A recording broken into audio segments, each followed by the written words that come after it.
that Judah has posted on Kabbalah. Let us start with that prayer. Yes, Rabbi, give me just a second and I'm reading it. Can I start? Yes.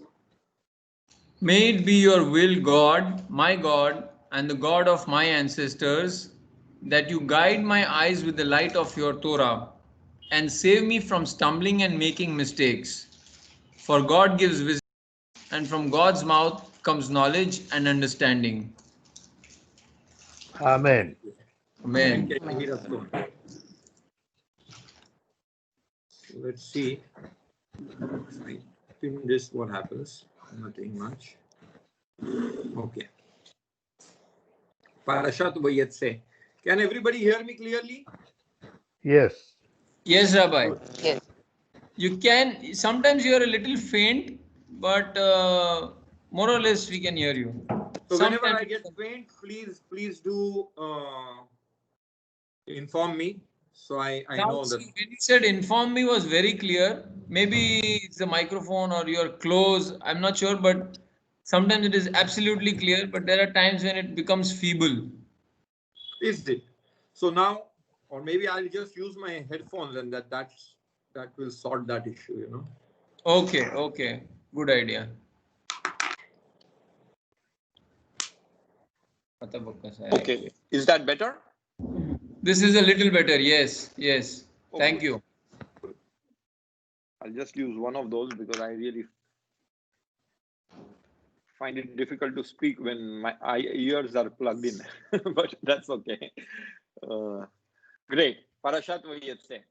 So as we saw last week, Yaakov Avinu takes the blessing and he is asked by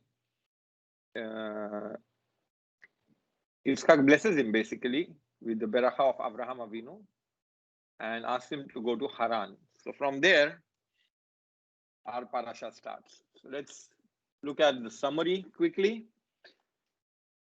and see what we will be able to really look at with this thing is out of the thing. Let me see if I can delete one line here. Now it may be better.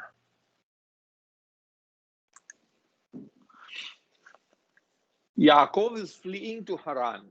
On his way, he stops for the night. He falls asleep and has a dream in which he sees angels ascending and descending. Why has this gone out of the... That's weird. Let us start again. Didn't do my homework properly.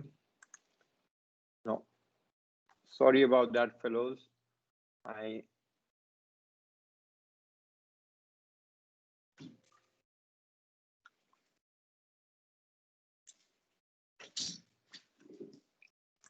See, it's only with this. I hope it is only with this particular slide. Okay. Yaakov is fleeing to Haran. On his way, he stops for the night. He falls asleep and has a dream in which it just goes out of the... Maybe I just need to... All the other slides are okay. So we will try to do this. I really don't know why that would happen.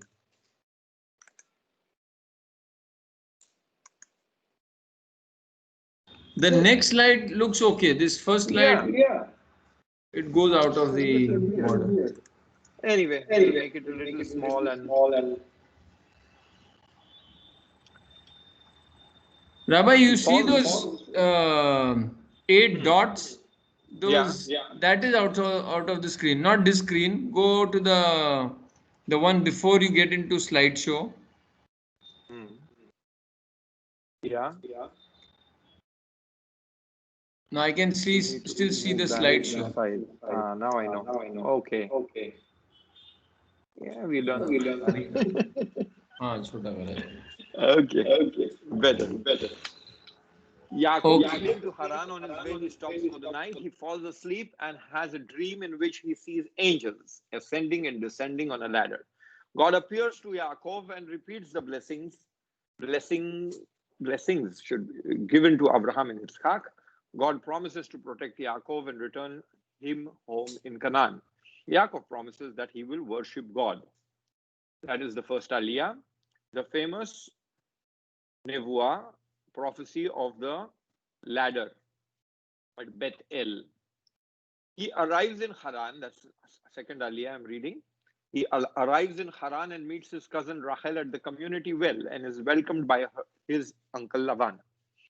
Yaakov falls in love with her and asks for her hand in marriage, saying that he will work for Lavan for 7 years as bridal price and then marry her.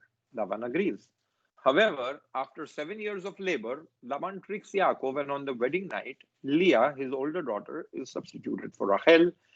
After the ceremony, Yaakov discovers the trick and becomes angry. Laban then offers Rachel to Yaakov if he worked for another 7 years.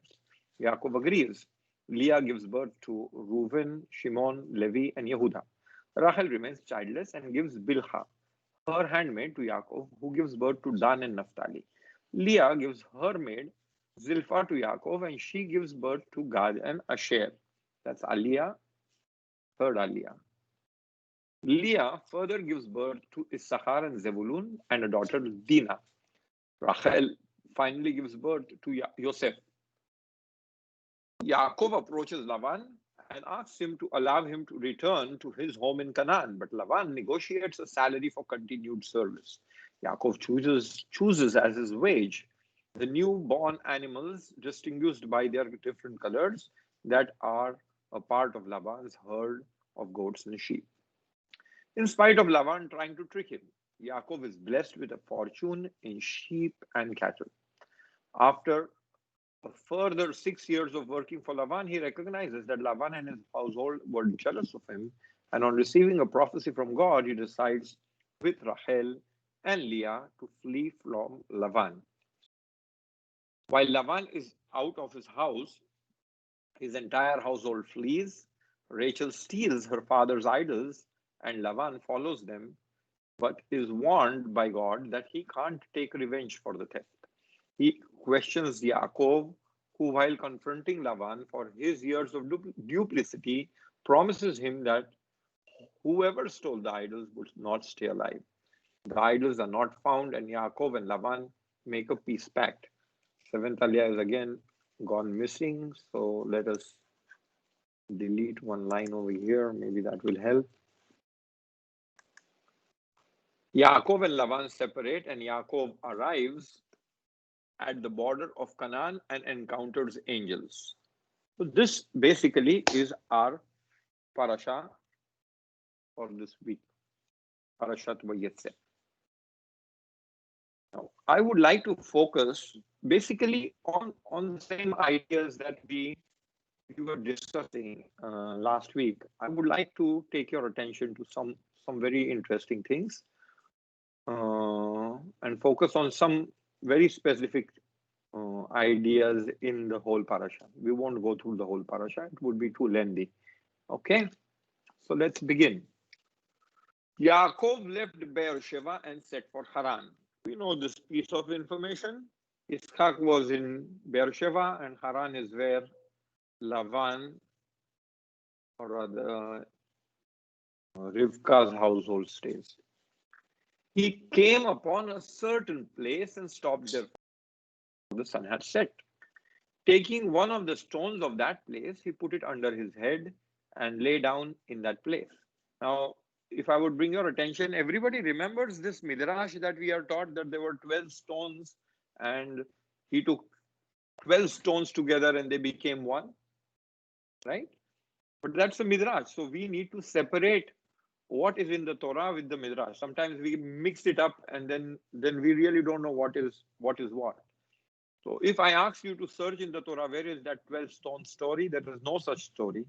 ויפגע במקום וילן שם כי בא השמש ויקח מאבני המקום, and he took from the stones of the place. Vaikach, and he took, that is in a singular. So from there we know it was one stone that he took. Me avne hamakom, from the stones of that place. Vayasem me rashotav, and he put it under his head. Taking one of the stones of that place, he put it under his head and lay down in that place. So he went to sleep. Now, Yaakov Avinu, for whatever reason, there are questions over here that we need to ask. Why doesn't he go into an inn? Why doesn't he find a village to stay over? What is the point in staying in a barren desert, or where his life could be in danger from wild animals or whatever? No. So based on these ideas, these questions, there are midrashim, but we are not going to go into midrashim this year. We will just look at the pshat, right? So it is a question. Although he is running away from Esav, his father has blessed him. He has stuff with him. It has to be that he has stuff with him. Is he on a camel or running on foot? Right? So I would claim from one piece of information later that I would claim that Yaakov Avinu is on a camel, properly equipped to take this journey, and he settles down over here for the night. He had a dream. A ladder was set towards the ground, and its top reached to the sky. And angels of God were going up and down on it. And you see the purple over there, so you should start thinking, why is this in purple? What is the question that we need to ask over here? Something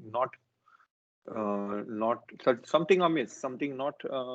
If you pay attention, there is something over there that you should immediately catch. He has a dream. A ladder was set towards the ground, and its top reached to the sky, and angels of God were going up and down on it. And the Lord was standing beside him, and he said, Vehine Adonai nitzav alav.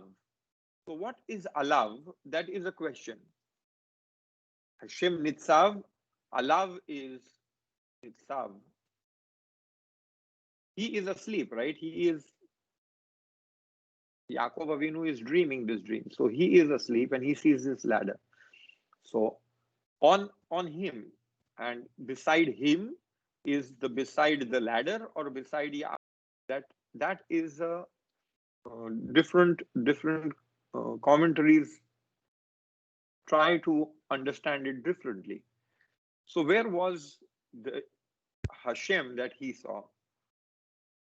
Was it on top of the ladder, Nitzav Alav, as in top of the ladder, or Nitzav Alav as in next to him, top of him, above, standing above him? Vayomer Ani Adonai Elohe Avraham. And he said, I am the Lord, the God of your father Avraham, the God of Yitzchak. The ground on which you are lying, I will assign to you and to your offspring. Your descendants shall be as the dust of the earth. You shall spread out to the west and to the east, to the north and to the south. All the families of the earth shall bless themselves by you and your descendants. Remember, I am with you. I will protect you wherever you go and will bring you back to this land. I will not leave you until I have done what I have promised. Yaakov awoke from his sleep and said, surely the Lord is present in this place, and I did not know it. Lord, as in Yud Ke Vav Ke, that is the word used over here. Shaken, he said, how awesome is this place? This is none other than the abode of gods. Shar HaShamayim is really not abode of God, but the gateway to heaven. This is not a proper translation. No, sorry. Abode of God is Enze. Let's see how the Hebrew works. Vayomar man nora makom hazeh. How awesome is this place? Enze ki im bet Elohim. This is not but the house of God. Veze shar hashamayim. So abode is like the house of God, and that is the gateway to heaven, or the gate to heaven. Vayashbem Yaakov baboker. Is that the right word? Early in the morning, Yaakov took the stone that he had put under his head and set it up as a pillar and poured oil on top of it. He named that site Bethel. Previously, the name of the city had been Luz. So this is the story we want to focus on. It is one of the first nevuot that come to Yaakov Avinu, right? So I'll give you one. From where do I know that he was very well equipped to take the journey? He had food with him. He probably was on a camel. He had money with him. Not a lot of money, but he had enough for the journey, right? How do we know? Early in the morning, Yaakov took the stone and he put his head and he had put under his head and set it up as a pillar and poured oil on top of it. Where does he get the oil if not from his backpack, right? You have to question that. I mean, he's in the middle of the desert and he wants to now anoint a place. It is questionable what he is doing is very much avodah zarah. It is very much what is forbidden for Jews to do by anointing a stone, right? But the fact that he had oil with him means that he was equipped, and I believe that's something that we need to pay attention to. So let us see. If I ask you, what does this story talk about? What is it telling you about? Let us open for a discussion, a quick discussion. I'll jot down the ideas on a piece of paper. If anybody has something to share, please unmute yourself and tell me what do you hear from this nevuah? This is a prophecy, right? Ideas.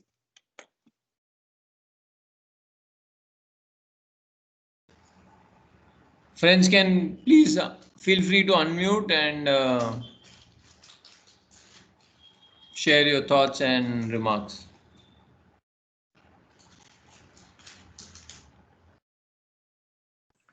I did not understand the question.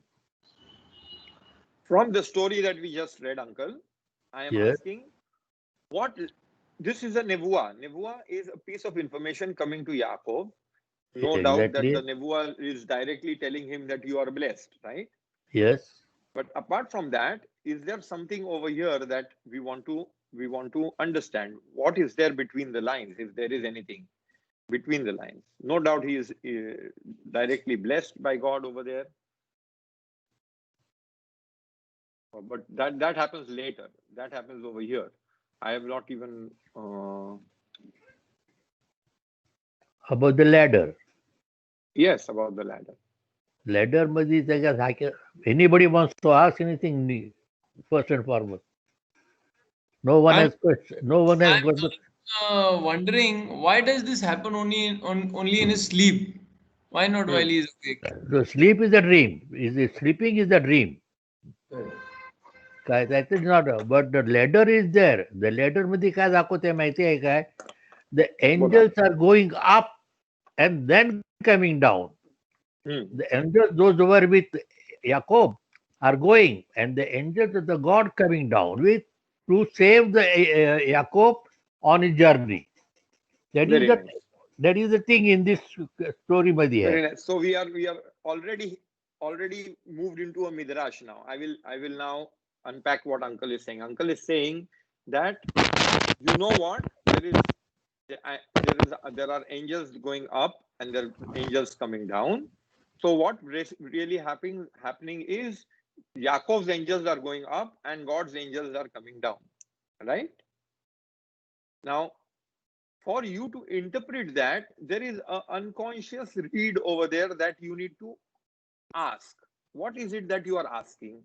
If you ask that question right, you will understand why I have also going up and coming down on it. You will see it is in purple. I have put it in purple. What is the question that answers your answer? because this is a midrash. What uncle said to be more elaborate, it says that the angels that were in the land of Israel are heading back to Hashem, who are protecting Yaakov in Israel. There are different angels, and for outskirts of Israel, there are different angels. So now they are coming down to accompany him. That is what the midrash is saying. But I personally question the midrash. Why do I question the midrash? I'll tell you why. Where is Bethel? Bethel is somewhere south of Jerusalem. Okay, we know the place. Bethel is not on the outskirts of the border of Israel. So if that happened on the border of Israel, I would have agreed. If by inside of Israel there are angels, on the border they need to change their with other companions. But he is in the center of Israel, in Jerusalem, next to Jerusalem. Why would there be a change of angels over there?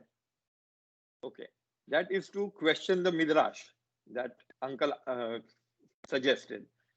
Okay, but the midrash is important, and we need to understand where it is coming from. Why do we need to say that? Why do we need to say that? Let's look at the pasuk. What is it? He had a dream. A ladder was set towards the ground, and its top reached to the sky, and angels of God were going up and down on it. Okay, anybody can pick it up. What is not right over there? That is being answered by the midrash.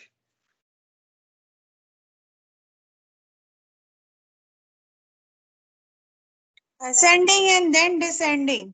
Fantastic. They should have been descending and then ascending. If angels are God's messengers, then they should come down first. They should be descending first and then ascending if they want to go back. But over here, it is the other way around. So who are the angels? Angels are angels of God. They are not angels of Yaakov. It says clearly angels of God. And angels of God were going up as if they were below. I mean, the realm of angels is not this earth. So what are they going up for? They should be coming down first and then going up. That is the question the midrash is wanting to answer. So one way the midrash answers is by saying that, oh, the angels that were preserving Yaakov went up, and the angels that were up there who are supposed to now secure his journey are coming down. Okay, fantastic. But the question remains. Okay, but once you ask the question, you move in deep. So now you understand there is something about this ladder that questions, where is God? Okay. Then our next verse makes more sense. Vehine Hashem nitzav alav. So what is the alav? It couldn't be the ladder. So, and God was standing beside him. That is how the JPS translation translates it. Why does it translate beside him? Because Hashem couldn't be in the sky. Hashem is next to him, standing beside him. Nitzav alav is on, he is standing above Yaakov Avinu as he sleeps. Okay. Then the question, what is this ladder trying to inform Yaakov? Okay. Any more ideas? याकोबाला Akashvani झालेली आहे. Correct, आणि ती बरोबर आहे. आकाशवाणी त्याला नबुवा म्हणतात. ज्याला नववा म्हणतात काय, आणि ती आकाशवाणी तर मोशेला कायमच व्हायची. पुढे धमी बघा लागत, मोशे हर एक टायमाला बोलते काय देव बोलते, देव बरोबर आहे. इथं पण याकोबला आकाशवाणी झालंय आणि म्हणून बोलते मी त्या जवळ आहे करू शके, आकाशवाणी झालंय त्याला. मला नाही कळत आहे. तुम्हाला त्याला आकाशवाणी झाली तर आम्हाला सगळ्यांना माहित आहे. म्हणजे तुम्ही काय ऍड केलं त्याच्यामध्ये मला ते सांगून. देव तिथं हाय उभा त्या बाजूला, म्हणून तर आकाशवाणी त्याला झाली. न तर बोलते की तू असेल ते मी हाय, तू पुढे. हा, ओके. तर परमेश्वर उभा आहे याचाच अर्थ त्याला आकाशवाणी झाली. ओके, ठीक आहे. आकाशवाणी झाली म्हणून he is aware of the. But why is he seeing the ladder? What is the reason why is he seeing the ladder? That we need to interpret. We have to understand काय message काय असेल. त्याने याकोबला हा ladder दाखवला तर ह्याचा message काय असू शकतो? ड्रीम मध्ये काय पण येऊ शकते, काय बी दाखवू शकतात. ड्रीम आहे, देट इज अ ड्रीम आहे. तसं नाहीये. काय पण येऊ शकते, पण वेतक ह्या ड्रीम मध्ये काय पण येऊ शकते. अग्रीड. पण ह्या ड्रीम मध्ये जर हा सिम्बॉल सिलेक्ट झालेला आहे, तर त्या सिम्बॉलचा याकोब अविनूसाठी काय अर्थ आहे? ड्रीम खोल, how to open the dream, that is the question आहे. ओपन द ड्रीम कसं करायचं आहे? Now he has a dream. He has the a dream dream. is not just any other dream. This dream is a nevuah. This dream is a prophecy. It holds It is a secrets. dream. Nevuah is the words. Words are the nevuah. Dream is a dream that he dreams that is a ladder. Sorry, you are wrong. Words are not nevuah. I am talking, this is not nevuah. Nevuah is a message from God. It can come in a dream. It can come in a trance. It can come while sitting like Moshe Rabbeinu with full state of awakeness. Or it can come in a state of, like in Bilam's state, where he was in a full state of unconsciousness. That all those 4 levels are levels of dream. It is not necessary that it happens in words. You don't need to listen to words in your ears. It can happen in symbols. It can also happen in words. Okay? It can happen as in a intuitive idea that comes to you without words or without symbols. It could even happen like that. Okay? So that is Hakadosh Baruch Hu's vehicle to communicate with us. He decides how he wants to communicate. Okay? So Nevuah is not necessarily words. The Navi speaks in words because mitnaveh comes from the word. There is another shoresh that has to do with lips. And that's why the Navi has to then communicate whatever Nevuah comes to him to the people. But anyway, we are not going to digress into that. Let us come back to what is the symbolism over here and how we are going to try to unpack that. Okay? Let us look at the story a little further. Okay? How does Yaakov Avinu respond to this story? So he named the site Bethel, but previously the name of the city has been Luz. Yaakov then made a vow saying, if God remains with me, if he protects me on this journey that I am making, and gives me bread to eat and clothing to wear, and if I return safe to my father's house, the Lord shall be my God. Rabbi, your screen is again on that previous screen. It is stuck on that one. He named the site Bethel, but previous no. Doesn't move? Okay. So let me just see if I can redo this.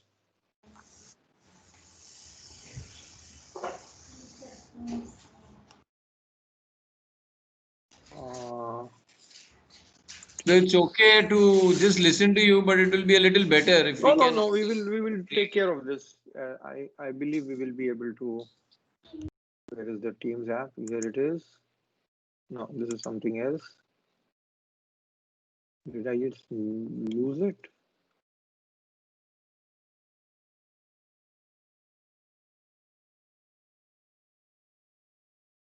Okay. Ahuvia, if you are around, we need your help. If it is behind somewhere. Oh, yeah, it is here.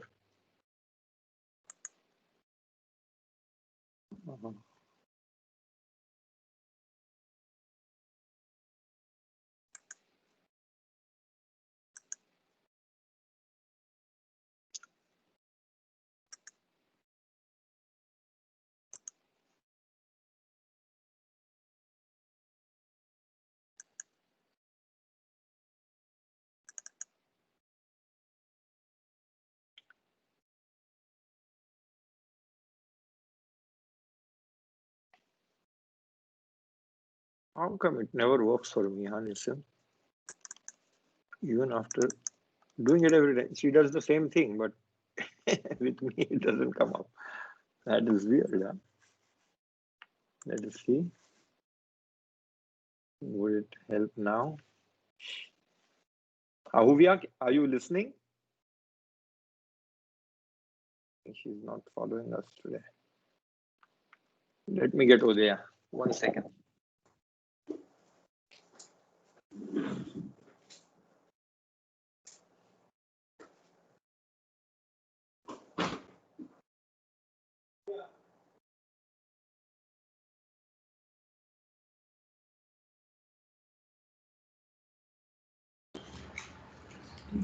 Sorry, friends, for this.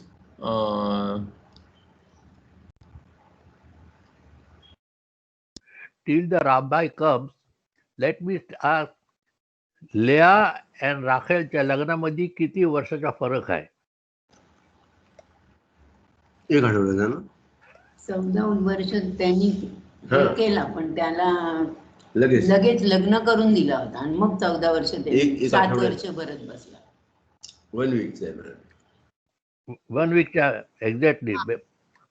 The difference of 1 week आहे फक्त. काय पण people से 7 वर्षानंतर लग्न केलंय. नाही, 1 वीकच्या एका विकामध्येच त्यांनी 2 लग्न केलेले आहेत. लेआच्या आणि राखेलच्या लग्नामध्ये 7 दिवसाचाच फरक आहे. हा. म्हणून And Rabbi, you have to unmute yourself, please. नाही राब आल्यास मी निम्यूट करते, माझी गडबड नाही. Rabbi आलेत, but त्यांचा म्यूट वर आहे. Okay. Okay. Yes, yes. Now we are with you. Thank you, Uday. Okay, thank you. Yaakov then made a vow. That should be better. Yeah, and if somebody put it on your computer, so if I call you, you can come. Yaakov then made a vow, saying, if God remains with me, if he protects me on this journey that I am making, and gives me bread to eat and clothing to wear, and if I return safe to my father's house, the Lord shall be my God. And this stone which I have set up as a pillar shall be God's abode, and of all that you give me, I will set aside a tithe for you. Okay? This is Yaakov Avinu's response to his nevuah. Anybody has any problems with this? Because I certainly It's do. very arrogant. It is very arrogant that he's trying to make a deal with God that if you do all these things, then you are my God.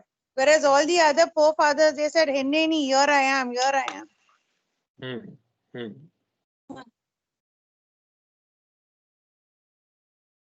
Anybody who disagrees?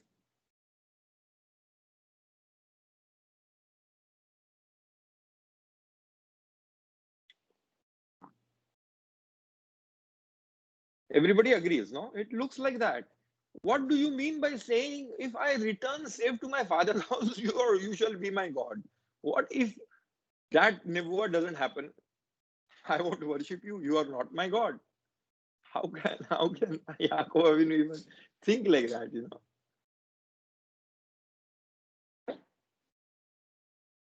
Right? Now, Yes, it sounds a little odd. it sounds totally out of line. I mean, you are getting a blessing. Your Hashem has come out of the way, given you a nevuah. Who gets a nevuah? And then you said, okay, fine.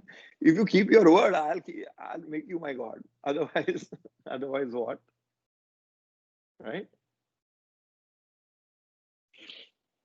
So this is a little, I mean, Yaakov Avinu's response is also a little questionable over here. And why is it like that? So let us see what questions we are asking over here. Right? We said going up and coming down was a question.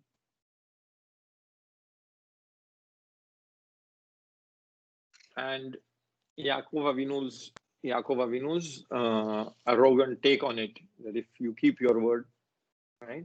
Now, what I would like you to pay attention to is what is being promised. How much is being promised to Yaakov Avinu? Let us just read what is in red.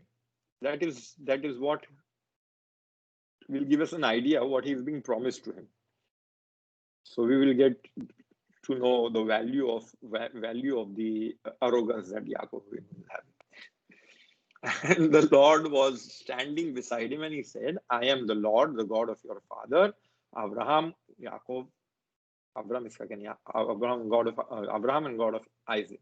So when God says, I am the Lord, basically it's saying, I am, that is, I am becoming your God, which means that I am the creator of the whole world, but I decided to relate with you. So that itself is one big positive, that Hashem relates to me as my God. Okay, everybody understands what I'm trying to say?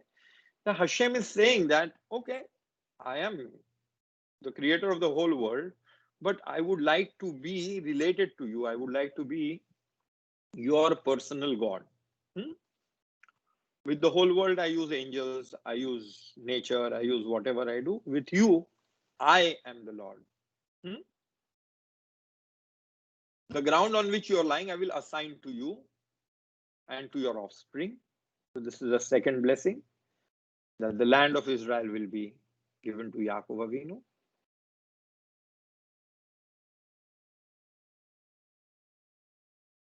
Then your descendants shall be as the dust of the earth,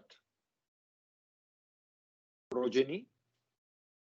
You shall spread out to the west, to the east, to the north, and to the south. So that is the third one. All the families of the earth shall bless themselves by you and your descendants. So there is not only that they will be numerous, but they will be influential so that others will be able to bless. 4. Remember, I am with you. Not only I am your God, I am be with you. That is a beracha in itself, that God is with me. 5. 6. I will protect you wherever you go. That is the 6th one. I will bring you back to this land. 7th one. I will not leave you until I have done what I have promised. So I will keep my promises. 8. There are 8 blessings over here. Okay. If you don't count the spread out to the west and to the east as a different blessing, that is descendants, there are 8 blessings over here. You can say there are 7 blessings if you decide to say, remember, I am with you and I will protect you wherever you go, is one and the same. I am with you, which means that because I want to protect you, I am with you. So you can say at the minimal there are 7 blessings, right?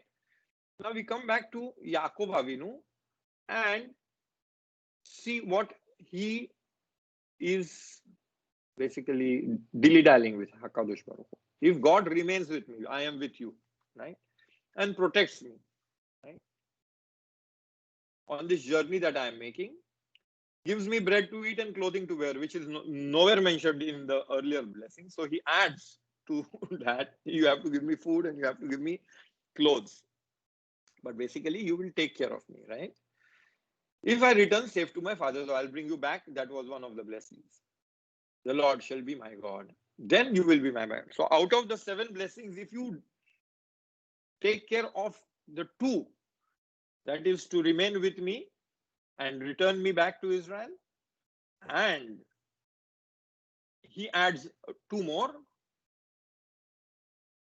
protect me, if remain with me and protect me maybe 2, then there are God remain with me and protect with me, and he adds his 2, bread to eat and clothing to wear, and return to my father's house. These are the basic, you will see, basic necessities, you know, food, shelter, clothes. Then I will worship you as my God, right? And this stone which I have set up as a pillar shall be God's abode, and all that you give me, I will set aside for a tithe for you. So Yaakov Avinu basically is not even relating to the bigger blessings. What is the more important blessing? I'll bring you back, or what is the more important? I will give you the beracha of Abraham Avinu, of Yitzchak, the land of Israel, the descendants. All those blessings he's not even responding to, right? And that the whole world will be blessed through you. No, He is responding to the smaller ones. I am with you. I will protect you wherever you go. I will bring you back to this land, and I will not leave you, as promised. So he is responding only to the second half, right?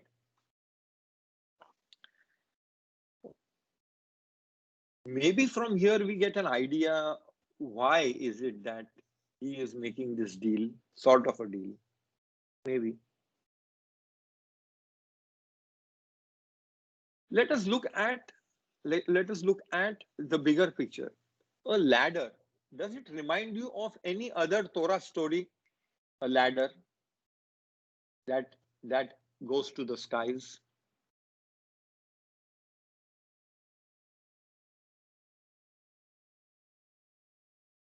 Nobody?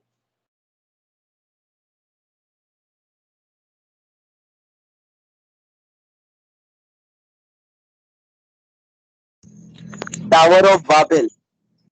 Fantastic. So we have a similar story, which is in fact negative in the Torah, called the Tower of Babel, which was built on the earth, and its top was supposed to be heavens, and it represents Babel. You know what Babel in Ugarit means, or the language they spoke there? Babel. Bab means a gate. Even today's Persian, I think Bab means a gate. Babel is the gateway to the gods. Okay.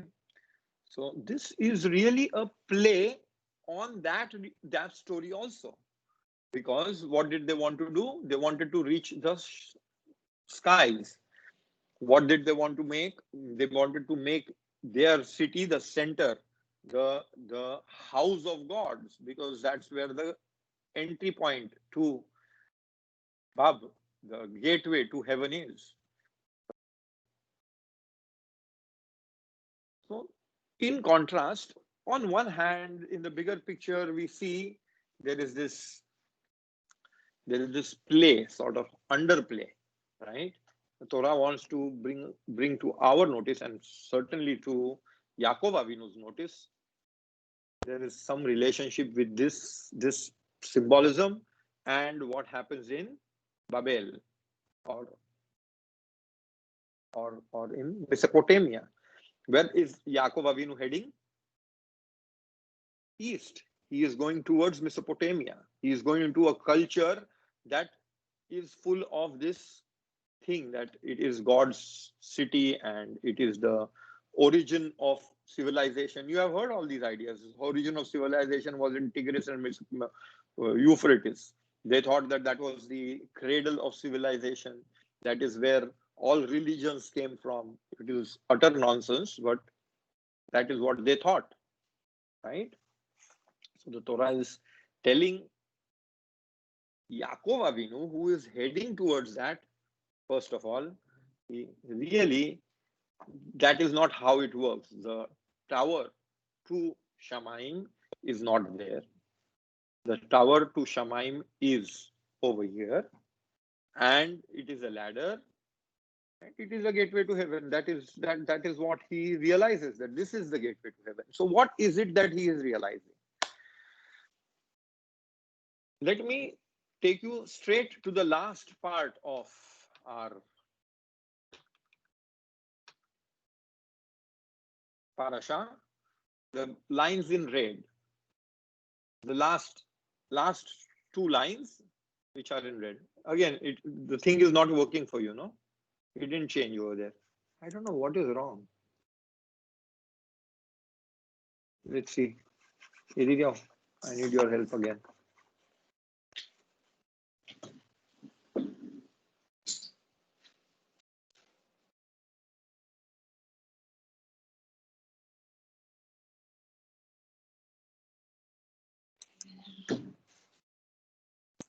Let's stop sharing. And then what do we do? परत हा page इथं change नाही होत आहे.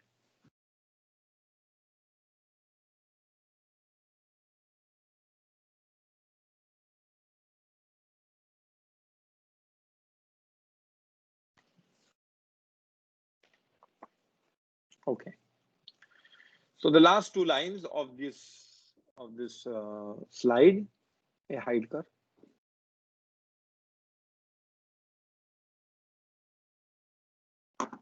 Yaakov went on his way.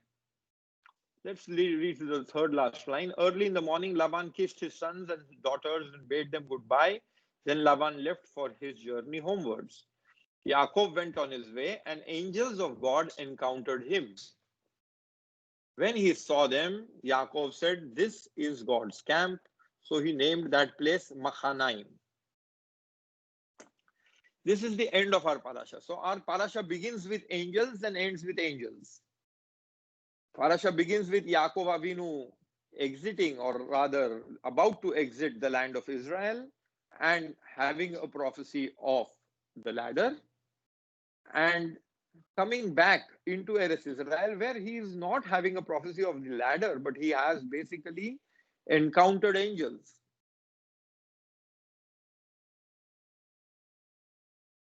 This is all very, very much connected. Now, let us go back to our story, and if really we want to make some more connections, we can look at some of the words over here. Vayivgeu bo malache Elohim. The word halach ledarko. Vayivgeu bo malache Elohim. Remember the words vayivgeu bo. And vayikra shema makom. And yeah, these are the three words that are repeated from our story in the beginning.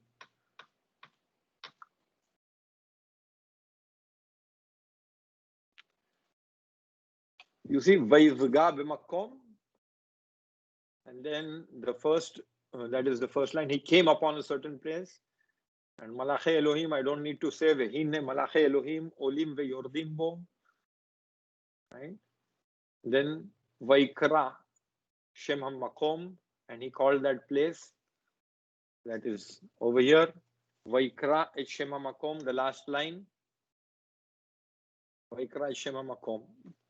These two stories, that is only in 2 lines, and this is expanded version, but there are nevuot to Yaakov Avinu which talk about angels. Now, coming back to our understanding of Yaakov Avinu's escape from Israel, what has happened? What has just happened? Last time we said that Yaakov Avinu made a disastrous decision. He thought that because Esau was the firstborn, and if you see the culture over here, the firstborn used to get the rights to be the Kohen or the family priest. He used to get twice the share of inheritance, so he is the chieftain of the family.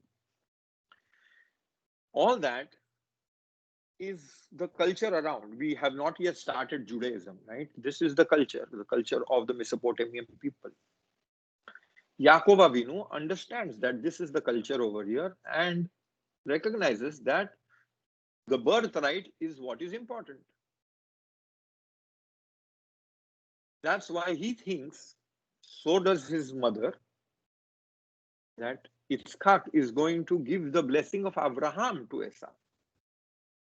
It is not the case. Yitzchak never gives him the blessing for Abraham. He gives him the blessing for prosperity, for abundance, for power, which also Yaakov Avinu steals. Right? But Yaakov Avinu now is Ish Tam Yoshev Ohalim. He has been convinced that whatever he needed to do had to be the most important thing, because that is the only way he can save Abraham Avinu's lineage, Abraham Avinu's blessings. And he messes up. What happens to, psychologically, what happens to a person who is always straight, always wanting to be in the good books of Hakadosh Baruch Hu, and is convinced that this is a necessity, you have to go and do this, and does it and realizes that he made a big mistake. What happens to such a person? He's totally torn apart. He is in a very, very sensitive state internally, when now he is going to run away from the land that is promised to him, run away from the parents that he loved and he has to look after. He is giving up on everything because he made a blunder. In that situation, Yaakov Avinu also realizes that his actions have consequences. One of the consequences is that he is going to lose the land for at least a temporary amount of years, temporary period. Second, he is going to not be in the presence of his parents. But there are other consequences, and he knows that. Yaakov Avinu is a giant of a master. He knows what is at stake. In that sort of dilemma, in that situation, he gets this message. The message comes to him to tell him, don't worry, even if you have made this blunder, right, I am still with you. Abraham Avinu's baracha is going to come to you, right? The baracha, the second baracha that Yitzchak gave to Yaakov, it is repeated over here more or less. So that baracha is yours. Even if you made this blunder, you will not be cursed, you are blessed, right? And I will also bring you back into the land of Israel. So he is basically, HaKadosh Baruch Hu is telling him that even if your situation is whatever it is whatever is promised is going to happen. But you have to go out and the consequences of running out and making this blunder have to be dealt with.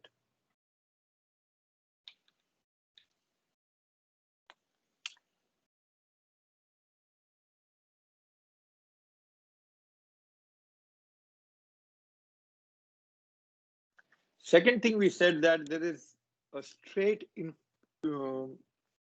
connect with the Babylonian culture, and he is told that there is not the gateway to heaven, but here is where the gateway to heaven is created.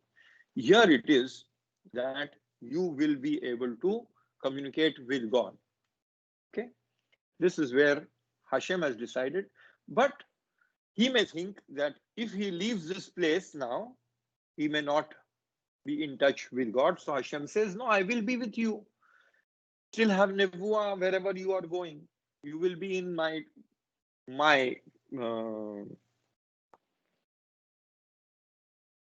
what is the word? Surveillance. I will be with you all the time. I will be there for you, and I will preserve you. On the first level, these are the promises that we understand from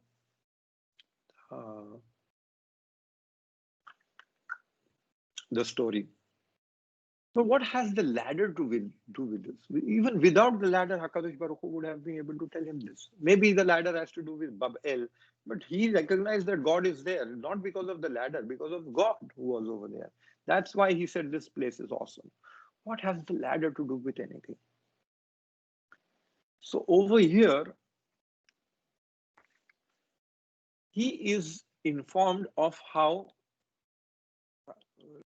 go back, of how, this is again in my opinion, and I may be totally wrong, but in my opinion, the way it works is like this.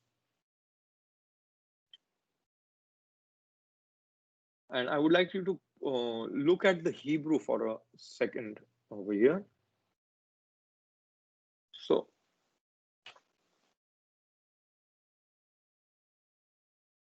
the third line, he had a dream, a ladder was set, right? And angels of God they are called Malache Elohim. The word Elohim is used, right? Then you go down and you say, and you see, Vehine Adonai Nitzav alav. Not Elohim, but Amonai. That word is used. Vayomar, and Hashem introduces himself. Ani Hashem Elohe Avraham Avicha. I am Hashem Yud Ke Vav Ke, God. Here the word to explain that I am Hashem, the God of your Abraham, the God of and God of Ishaq is used. But really it is Hashem, right? V'haya zar'acha ka'afar ha'aretz. Then the blessings come down. Let's go ahead and see. And I am with you. I as in Yud Ke Vav Ke, right? Hashem. We call him Hashem. ויקח יעקב משנתו ויאמר אבן יש Hashem במקום הזה. Yaakov awoke from his sleep and said, surely Lord is present in this place, and I did not know. וירא ויאמר מה נורא המקום הזה? אין זה כי את בית אלוקים וזה שער השמיים. This is the place of gods, or rather abode of God, and this is the gateway to heaven. This is talking about the place, right?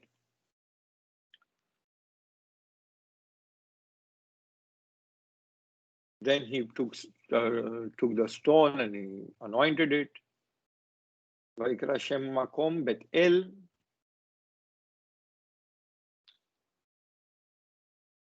Then over here he says, Vaidor Hashem Yaakov Neder Lemor Imiye Elokim Mahim. Here he's saying Hashem will be God will be with me. Shmarani Bedere Hazeh, and will be protect me from my place. Lechol Venatan li lechem lechol veged lilbosh. He gives me clothes. Shavti b'shalom, and I return in peace. What does he say? El bet avi, to return peace to my father's house. Vehaya Hashem li leElohim. Then Hashem will be my God.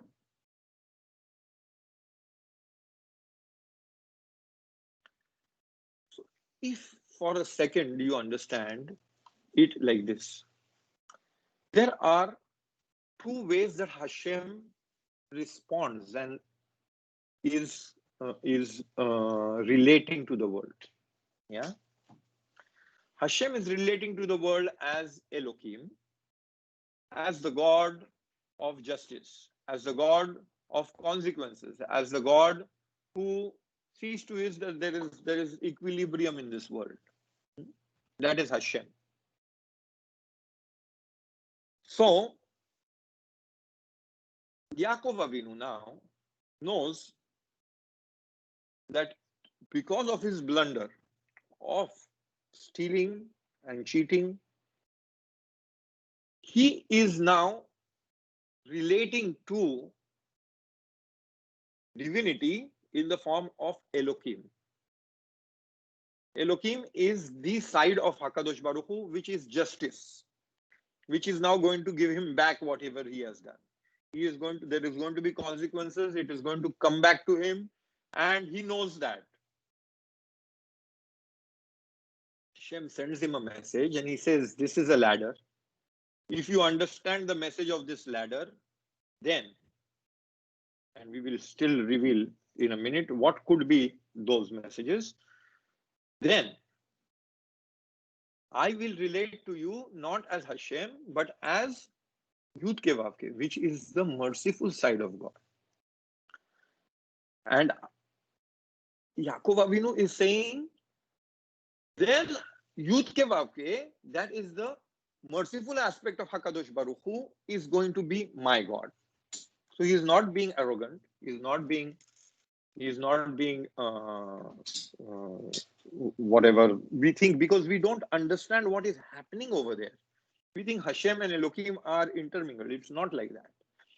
Hashem is the world as it functions because of the natural laws that work over here. Hashem is that aspect of God that sees to it that there is justice in this world, that sees to it that there is equilibrium, that tells us that even if Esau is hurt, there will be consequences. Even if he has sold his birthright, there will be consequences. Even if Hagar cries, there will be consequences. That is Elohim. And then there is this aspect which says that yes, there is this aspect, but there is a higher aspect, and the higher aspect is Yud Ke Vav Ke, which you have to strive towards. What basically it is trying to tell Yaakov Avinu is this ladder that you see, right, is human.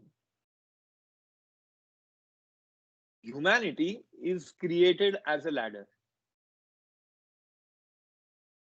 Not only humanity is created, like you are the ladder. You and me are these ladders. What happens on these ladders? First, there is an ascent. There is action from us that we can relate to HaKadosh Baruch Hu, and we send those angels up. We send those angels up by our actions. Whatever is the angel, there is going to be something that comes down, positive or not very positive. The aspect of the ladder is that not only those angels are working to my benefit, but I, as a soul, let's say, I'm basically carried with that angel up and down. So when I do the right things with the angels, I am able to ascend that ladder, and if I don't, then I descend the ladder. So Yaakov Avinu is being told that for whatever actions you did, there is going to be consequences. Those consequences are the descent of the ladder. But the ladder works both ways. So you can even ascend the ladder. The ladders are being compared with the mentality of the old world, which talks about, let us use Avodah Zarah, or the practices, occult practices that were moving around, with which they were using because it was one language in Babel, and because they were building these structures. Space was, they were trying to glorify or make holy those spaces by using sound, which is the symbol of creation, the building block of creation. Using the building block of creation, Babel was using this, let's call it technology, to bring down holiness into space. That was why they were creating those towers. And Hashem says, that is not what I am interested in. I am interested in you making yourself a tower, a ladder, and using all the gifts that they are using for all this externality, you make it internal. And you use that ladder so that those angels that create holiness can descend and ascend from there. That is the mystery of this nevuah. And how do we know in the end that there is growth? First of all, we will quickly, how much time do we have, Nassim? Let's look at some of the We have about 20-25 minutes. 25 minutes, yeah. So let us quickly look at what is in store for Yaakov Avinu as he goes to Haran. Yeah, we'll do it very quickly because that will bring into perspective the idea that I am sharing with you.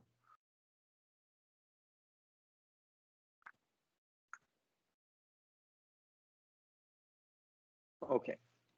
So Yaakov served 7 years for Rachel, and they seemed to him but a few days because of his love for her. Everybody knows this, right? He has decided that for 7 years he'll work for Rachel and then she will marry him. He works for 7 years and they were like a few days because of his love for her. Then Yaakov said to Laban, give me my wife, for my time is fulfilled and I may cohabit with her. And Laban gathered all the people of the place and made a feast. When evening came, he took his daughter Leah and brought her to him, and he cohabited with her. Laban had given his maidservant Zilpah to his daughter Leah as her maid. When morning came, there was Leah. So he said to Laban, what is this you have done to me? I was in your service for Rachel. Why did you deceive me? I said, it is not the practice in our place to marry off the younger before the older. There it comes back. Marry off the younger before the older. Younger before the older, what had happened? He had taken the blessing. The younger one had taken the blessing before the older. The nevuah that, or whatever prophecy Rachel had got, that the older will serve the younger before the older, right? So he said, this is not our practice. But what does he do? He deceives. So as he had deceived his father, he gets deception coming to him.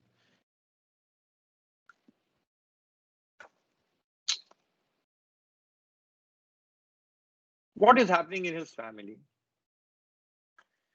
Rachel, who is childless, comes to him. When Rachel saw that she had borne Yaakov no children, she became envious of her sister. And Rachel said to Yaakov, give me children or I shall die. Yaakov was incensed at Rachel and said, can I take the place of God who has denied you fruit of the womb?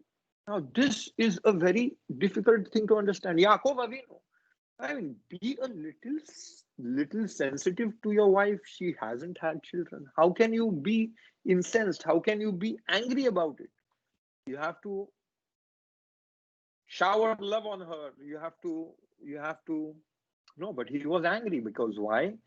Because he probably felt that she had something to do with her father to dupe him for Leah. If she would not have been willing, she would have told him that my father is planning to cheat you. And maybe he would have eloped with her or something like that. Right? But he is angry with the wife he loves because of what happened. So he worked for her 7 years, and then now he has anger in her. Although she is in a very, very sensitive situation, he is not able to relate to her properly. His married life goes for a toss. It is already argument, and I'm not going to go into the whole thing with the two sisters, because with the two sisters it is all competition, and it's crazy what you read over there. The house is totally amiss with distraught, with just negativity over there. Once at the time when the wheat harvest, Reuben came up upon some mandrakes in the field and brought them to his mother Leah. Rachel said to Leah, please give me some of the son's mandrakes. Mandrakes was something that will arouse her husband. So she wants to be with her husband, and she also wants to conceive. So she is trying to, no, she is her sister. Well, what happens? But she takes her, but she said to her, was it not enough that you have taken away my husband, that you also would also want to take my son's mandrakes? Because he loved her more, and Leah felt unloved. So he has loved this woman and he is angry with her. And the second woman that he has married feels that she is unloved. And she's saying, you have taken away my husband. Rachel replied, I promise he shall be with you tonight in return for your son's mandrakes. So she takes the mandrakes and makes a deal. Who makes a deal about her husband like this? I mean, what? The husband comes back home and what are they saying? No, we had a deal. This night you're with, although you're supposed to be with me, you will be with her. What kind of a life is that? I just bought your time from my sister. That is what is happening. What kind of a life will it be for Yaakov Avinu? Just imagine. Why? Because of the deception. Everything comes back. Everything is, when Yaakov came home from the field in the evening, Leah went out to meet him and said, You are to sleep with me, for I have hired you with my son's mandrakes. And he lay with her that night. That is not a normal family. Then you see, this is at the end of his, end of his 14-year period, after he has worked for both his wives. He says, I have finished his service. Yaakov goes to Laban and says, give me my wives and my children, for whom I have served you, that I may go, for well you know what services I have rendered you. But Laban said to him, if you will indulge me, I have learned by divination that Lord has blessed me on your account. And he continued, name the wages due to me, and I will pay you. But he said, you know well how I have served you and how your livestock has fared with me.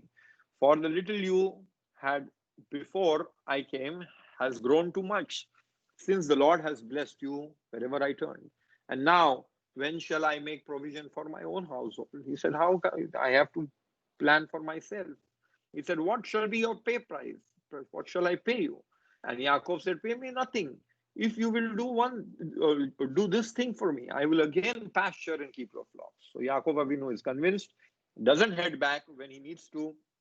And now Yaakov then got fresh shoots of poplar. Okay, then I just, that thing I have removed, but they decide on a price that there will be speckled or streaked or whatever sheep which are different from the regular stock will be Yaakov's. That is what is decided. Then what does Yaakov do? Yaakov then got fresh shoots of poplar and of almond and plane and peeled white stripes in them, laying bare the white of the shoots. The rods that he had peeled, he set up in front of the goats in the trough, the water receptacles that the goats came to drink from. Their mating occurred when they came to drink. And since the goats mated at the rods, the goats brought forth streaked and speckled and spotted young. Now, Yaakov is doing something as is seemingly something scientific for that time, that he is putting all these stripes or whatever in front of them when they are going to mate, so as to influence their babies. And that's what they are thinking, that is what is influencing them. Anyway, I'm not going to go into this further. He keeps on doing it. So the man grew exceedingly prosperous, last line, and came to own large flocks, maid servants and men servants, camels and asses. But over here you will see what is the truth of the matter. Yaakov had Rachel and Leah called to the fields where his flocks was, and said to them, I see that your father's manner towards me is not as it had been in the past, but the God of my father has been with me. As you know, I have served your father with all my might, but your father has cheated me, changing my wages time and again. God, however, would not let him do me harm. If he thus said, the speckled shall be your wages, then all the flocks would drop speckled young. And if he said that streaked should be your wages, then all the flocks would drop streaked young. That is HaKadosh Baruch Hu's hand in it. God has taken away your father's livestock and given it to me. Once at the mating time for the flocks, I had a dream in which I saw that the he-goats mating with the flocks were streaked, speckled, and mottled. And in the dream, the angel of God said to me, Yaakov, here, I answered. And he said, note well, that all the he-goats which are mating with the flocks are streaked, speckled, and mottled. For I have noted all that Laban has been doing to you. I am the God of Bethel, where you anointed a pillar and where you made a vow to me. Now rise and leave this land and return to your native land. So Yaakov Avinu, on one hand, you will see, is being punished. He had a very tough life. He basically lost his love. Although he was with her, but she was childless for years. And then when she asked for children, he just gave it back to her, like, am I in God's stead? Very insensitive, because he had lost his faith in her. He had lost his trust in her, and that is on the personal side, that it all came back to him because of one blunder. But at the same time, HaKadosh Baruch Hu said, this is all the doing of me in the guise of Elohim, in in the aspect of Elohim. Whatever you do, it will come back to you. How you deal with it is the ladder that you have. How you deal with it is what is going to make you Yaakov. And I'm going to just move this up. Maybe I'll read this because it's important. Yaakov, throughout the years, is quiet. He's simply, because he has angels helping him, he has Hashem on his side. He didn't really speak to Laban. Laban was changing he told his wife, Laban was changing his salary so many times. But now, finally, Laban comes to stop him, and Hashem stops Laban from stopping him. But Rachel steals the idols. So Laban is very, Yaakov Avinu doesn't know. So Laban is very angry. So Yaakov becomes angry with Laban, and this is what he says to him. So from this particular portion, you see the 20 years, 14 plus 6, 20 years that he was in Haran. What was it for him? Now Yaakov became incensed and took up his grievance with Laban. Yaakov spoke up and said to Laban, "What is my crime? What is my guilt that you should pursue me? You rummaged through all my things. What have you found of your household objects? You are lying, because what you are searching is maybe I stole something." That is his thing. "Set it here before my kinsmen and yours, and let them decide between us. These 20 years I have spent in your service. Your eves and your she-goats never miscarried, nor did I feast on rams from your flock. That which was torn by the beast, I never brought to you. I myself made good the loss. You exacted it of me, whether snatched by day or snatched by night. Often scorching heat ravaged me by day and frost by night, and sleep fled my eyes." That was the kind of life 20 years he has been living. Scorching heat ravaged me by day and frost by night, and sleep fled from my eyes. Of the 20 years that I spent in your household, I served for 14 years for your 2 daughters and 6 years for your flocks, and you changed my wages time and again.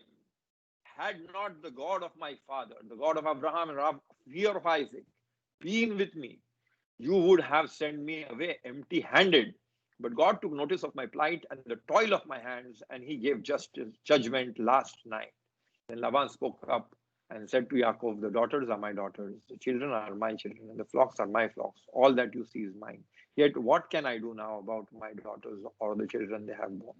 He is still saying everything is mine. You see, that's how his mentality is. Laban thinks that everything is still his. "Come then, let us make a pact, you and I, that there may be a witness between you and me." Thereupon Yaakov took a stone and set it up as a pillar. And Yaakov said to his kinsmen, "Gather stones." So they took stones and they made a mound, and they partook of a meal there by the mound. Laban named it Yagar Sahaduta, but Yaakov named it Galed. And Laban declared, "The mound is a witness between you and me this day." That is why it was named Galed. And it was called Mitzpeh, because he said, "May the Lord watch between you and me, where we are out of sight of each other. If you will treat my daughters or take other wives beside my daughters, though no one else be about, remember, God himself will be witness between you and me." And Laban said to Yaakov, "Here is this mound, and here is the pillar which I have set up between you and me. This mound shall be my witness, and this pillar shall be my witness, that I am not going to cross to you past this mount, and that you are not to cross to me past this mount, and this pillar will with hostile intent. May the God of Abraham and the God of Nahor, their ancestral deities, judge between us." And Yaakov swore by the fear of his father Isaac. Yaakov then offered up a sacrifice on the heights and invited his kinsmen to partake of the meal. After the meal, they spent the night on the height. Early in the morning, Laban kissed his sons, daughters, and bade them farewell. Goodbye. Then Laban left on his journey homewards. And we read this. Yaakov went on his way, and angels of God encountered him. When he saw them, Yaakov said, "This is God's camp." So he named the place Machanaim. So what is this ending doing over here? So we figured it out throughout the stay in Haran. Yaakov Avinu had a very difficult life. He had very severe problems with his family. He had severe problems with his father-in-law. And every time the deception came back to him again and again and again and again. But what did it make of Yaakov Avinu? Yaakov Avinu, when he re-enters the land of Israel, he is now not seeing the angels sleeping. He is not asleep and he gets a nevuah. He is awake and he is among the angels. What he sees is angels of God encountered him. He is among the angels. Angels are not up and down. It is not ascending and descending. They are on his level now because he has grown up on the ladder. He understood the message of the ladder, that he himself is the ladder. If he works the challenges that come to him, that Hashem is going to punish him for whatever he did, but grow from that, then he himself is going to grow spiritually, and that is what HaKadosh Baruch Hu wants. He doesn't want us to build temples and structures and Babel and gates of heaven. We are the gates to heaven, and we have the ability to move up and down. And that moving up and down are the angels that are helping us grow or descend, making ourselves either gods or animals. That is the story of the message of the nevuah of the ladder. It puts into contrast the thinking of the old house, old school that was making cultures which was based on Avodah Zarah, and saying that no, HaKadosh Baruch Hu has decided on a different route. The route is you work yourself through the challenges that are put in front of you. Yaakov Avinu's challenge was that he was like his mama. He was like his uncle. You know, you get genetic material from your mother, which is like her brother. That is very close. So Lavan was a trickster. Yaakov had the instinct for being a trickster, although he had the best of intentions, but he tricked his father. So now he had to work on himself, understanding where this is coming from and recognizing how he has to grow with these challenges to change himself from being a trickster to being a straight person. And we will see that in next week's parasha. But basically, till here the parasha tells us it starts with the angels up and down because he has descended down the ladder. He is lying down and the ladder is above him. And by the end of the parasha, after 20 years of rigorous punishment, the punishment doesn't end really, but he has raised to a level where it is Machanaim. He has camps. He calls it camps because he has his own camp and he has the camp of angels. And they are both on the same level. So that is basically more or less the gist. There is so much more over there. So please don't think that this is it. There is a lot of material to understand from these nevuot, to understand the ascent of human ascent and recognizing yourself and relating with HaKadosh Baruch Hu, which we have not even touched. But this is in the sharp level. This is the level of just recognizing the stories, how they are being kept next to each other, and how the story is relating on a very, very simplistic level. Any questions, please? Thank you, Rabbi. Friends, please go ahead. You can unmute and ask questions. Thank you. You're welcome. Rabbi, I have a question. Yes, who is this? Sharon Raj. Yes, Sharon Raj. So the 20 years of punishment which Yaakov Avinu had, so is that Yes. because he deceived his father? Is that the reason why he's been punished for that? No, I wouldn't say that. The 20 years of punishment come to him because of a trait in him. Yaakov Avinu used that trait, which was supposed to be for the best. He thought, he was convinced that he was using that trait for the best, but really he blundered, right? But there is a trait in him that needs to change, right? And that is what he needs to work on. The punishment never happens for like, we don't believe in karma system that I hit somebody so somebody will hit me back. It is not so. Because if you see Hagar, right, was kicked out of the house from Abraham Avinu's house, and you will see the words written in that story. We never studied that there, but I'm just going to explain the idea, bring it out over here, that she was alone on her way and she didn't have water to drink. And you will see the same words as slaves when we are running away from Egypt. Hagar was a slave of Abraham Avinu. We were slaves to Egyptians. Hagar was an Egyptian. But Hagar was one individual, and the whole community of Jews, 600,000, they could not be getting back the karma of Hagar, right? Right.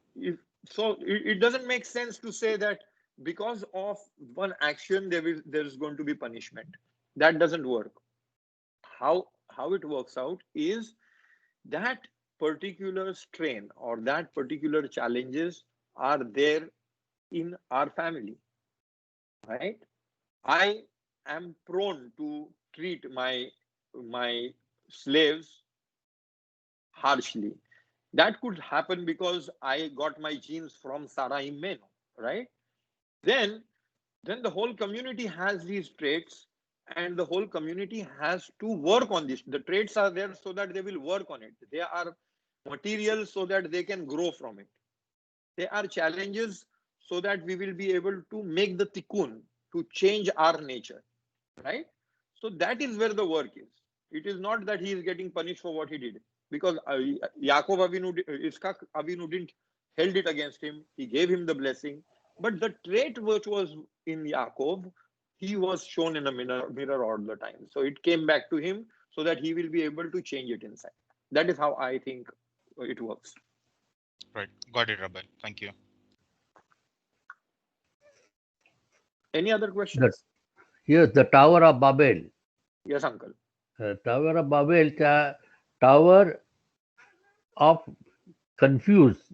Babel means ते confused आहे. अर्थ बाबेलचा अर्थ confused. नाही, बाबेलचा अर्थ confuse नाही. बाबेलचा अर्थ confusion तोरा सांगतो. पण बाब हा बरोबर आहे. कन्फ्युज कर का तिथे लँग्वेजेस सगळ्यांच्या बदले झाला, कन्फ्युज झाला. They cannot develop the Babel. I want you to understand. Is it called Bal-el or Babel? Babel. But the word is Balal, right? What should the name be? Bal-el असला पाहिजे. बलाल वरून काय शब्द येईल? Balbel. बलबेल वरून काय शब्द येईल? बाबेल कशाला To येईल? confuse. Balbel means to confuse. मग बलबेल शब्द But द्यायला पाहिजे ना. it is said that they have got only one language, and that is why they are building the tower. It is said, but I am saying in the Bible, it is written in the Bible so what is that written there in the was a Bible? one language, and they want to Agreed, confuse. agreed. God wanted to confuse them. I don't disagree with you. I'm not disagreeing with you on that. But the Bible is making a word play and connecting Babel with Balal or Balbel. Okay, the Bible is making a word play, but really the name was there before even the Balal happened, and they were called Babel. Bab means a gate, and El means in their language, in Ugarit. That is what it is. We have proof today, so we know why it was called Babel. Why is the Torah making the word play? For us to relate to it, that Hakadosh Baruch Hu brought in languages from there. But you tell me, nobody was there in Babel. Why is there a different language in? Why is there a different language? Because God doesn't want. Because God, देवाला पाहिजे नव्हता का तो Babel तो tower बांधले जाईल. Because of their one language they can build it. I will question. I will ask the question in a different way. See, the Torah wants to tell us like this. At some point, there was this influx of intelligence or influx of wisdom in humanity, that humanity started creating languages. That is how languages are created. Not because tomorrow I start spouting. Language are created from there. It is written there because Let me ask you. Today we are speaking in English, right? I start speaking Gujarati, and you don't understand Gujarati, right? What am I going to do with my Gujarati? How does it work? I will have to communicate it with somebody, no? One fine morning, the Torah story is saying that there were languages, but you are interpreting that next morning, everybody was speaking a different language, but your interpretation is wrong. It won't make sense. No, because 3,500 years अगोदरची बात आहे. It is not today's. 3,500 years ago they were having the only language. God doesn't wanted that. I know. But that is the thing. You cannot say now they how did it happen? That is my difference. That it happened, I agree with you. I only that is what so many languages with the fact. How did it happen? It happened like this. Not only in Babel, the languages. See, that story is saying that the whole of humanity was concentrated only in Babel, right? But from my initial understanding of the Torah, humanity was never concentrated in Babel. Babel was only one group of people, but other groups of people all over the world were speaking different languages. How did they get their different languages? So it has to be that from there, from the Babel it came. Different languages come they were from never there. in Babel, so how did it happen in Babel? Those are people spread in all over the world. No, they were never there. They were never there. But they changed the language. They changed.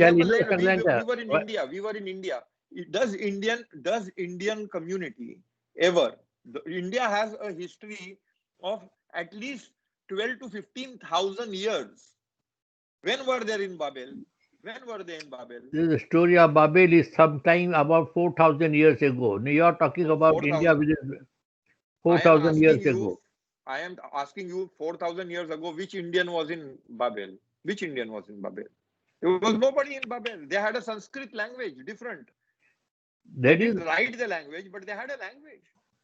They have 4,000, more than 4,000. The Mahabharata is at least, if not more, 4,000 to 6,000 years. And they had a language. And it doesn't come from Babel. So we have to re-understand how we understand Torah. Okay, it's your opinion. My opinion is that the Babel earth to confuse Yali and they spread many languages. They could not understand each other and they spread the languages. So that is my understanding. No, that is how it is written in the Torah. It is written in the Torah. If we don't understand, I think if we don't understand what is the source of language, then we won't be able to understand ourselves. The source of language आता झालाय. आपण वाचून झालाय. How it developed. How developed. माझा 3 वर्षाचा मुलगा भाषा घेऊन जिवंत होतो. तो भाषा बोलायला लागतो डायरेक्ट. पहिले 2 शब्द, मग 5 शब्द, मग 10 शब्द. काहीतरी आहे आपल्या सिस्टम मध्ये. आपण विचार करून बोलत नाही. मी आता विचार करतोय का एक शब्द काय, दुसरा शब्द काय, आता कसा लँग्वेज बनवू, कशी लाईन बनवू.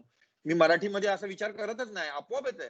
ते आपोआप येणारा इन्स्पिरेशन जो आहे ना, तो आपल्या सोल मधून आहे. तो म्हणून परमेश्वराकडून आलेला आहे. ते आपल्याला समजायला पाहिजे की language is not something else like mechanics that I am learning. You know, when I am learning something, technology or tool, kasa वापरायचा, right? Then I have to learn it and I have to think about it. But language, I never have to think about it to speak it. It is something very deep in me that I can speak it. If I understand the relationship of language with my soul, how deep can I go back inside? That is all the mystery over there. If I say one fine morning God wanted to make languages and that is all that it wants to teach me, fantastic. If you are satisfied with that is okay. I am saying don't be satisfied with. I am saying there are mysteries and mysteries over there that are being told to us, how HaKadosh Baruch Hu relates with the world and how language is one of the tools that we can use to reach back to him. That's all what I'm saying. And same with the Leah. लेयाने पण 5व्या मुलीचं नाव इसाखार का ठेवला? मला नाही माहिती. तुम्ही सांगा. नाही, तुम्ही सांगा. मी तर प्रश्न केलाय की लेयानी तोरामध्ये आपल्या वाचायला लागेल मला नाही पाचव्या मुलाचं नाव इसाखार का ठेवला? She has borrowed a husband. She had what? Borrowed the husband. Had a conversation with this राखेलला बोलली की तू दे, म्हणून तर इसाखार तोरामध्ये लिहिलंय, तुम्ही त्याच्यात ऍड काय केलं? हा, ठीक ते आहे, बघ बरोबर तोरावर आहे. लिहिलंय, पण ते अर्थ कोणाला समजला? इसाखारचा अर्थ काय ते? साखारवरून आहे ना? हा, साखार का तिने साकार केला लेया संगती. बरोबर आहे. लेयाने साकार संग केला म्हणून त्यांना इसाखार ठेवलाय. हम्म, हम्म. ती मला हसायला येतं ते वाचून थोडासा हे होतंय मला. चांगलंय इसाखार. Anyway, All Okay. questions, other Thank you. That shows there is a lot of scope to go back, do some more homework, do some extra research. And thank you very much, Rabbi. It gives so many different views and perspectives to all these old concepts that we had. And I really found it very interesting when we thought that Yaakov is sort of being a little arrogant, but just because the term to refer to God is different, that was also an insight. The God of justice and these technical intricacies open so much scope to understand things more and deeper and differently. So thank you very much, Rabbi, and thank you to all the participants. Shabbat Shalom Umevorach. Have a Same to peaceful, you. full Shabbat. Yes, any other questions? Last question is 10 part of my income I will give you. Budget कोणला द्यायचा? मशिदीला द्यायचा? काय गरीबाला वाटायचा? 10 part of my... Followed? We said that 10% कोणाला द्यायचा? मशिदीला की सेदा कोणाला? का करायचं? Rabbi, याकोब- बोलू त्याच्याबद्दल take बोलू. that. याकोब बोलते ना का मला जो हा, safe बरोबर विचारलं. can I will give 10 parts of my income to the God. To whom Correct. to give? I will give my How 10 to parts give it to God. बरोबर आहे. to whom? म्हणजे मशिदीला द्यायचा का गरीबाला वाटायचा का काय करायचा? Good question. We will talk about it. Okay. बोलूया आपण. Okay. Thank Yes. you for. Anybody else has other questions? Thank you, uncle. Thank you very much. I am enjoying it. Thank you. Good night, everybody. Good night. Rabbi, I have an observation. Please.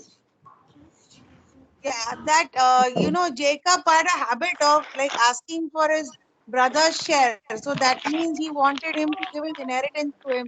He had a double share of wives, double share of the wives, maid servants. Then he had 12 children and he had to work 7 to 14 years of hard labor. Then 20 also years. 20 years. he cheated Isaac by putting some sheepskin and pretending he's Esau. But in his old age, his own sons, they put blood on Joseph's coat and showed it to him. And they said Right. that he died. And that in that way also the same thing. He put a coat on his father's back, and then the Joseph's coat was put blood, and his own sons Correct. deceived and made him cry tears in his old age. They said Joseph has died.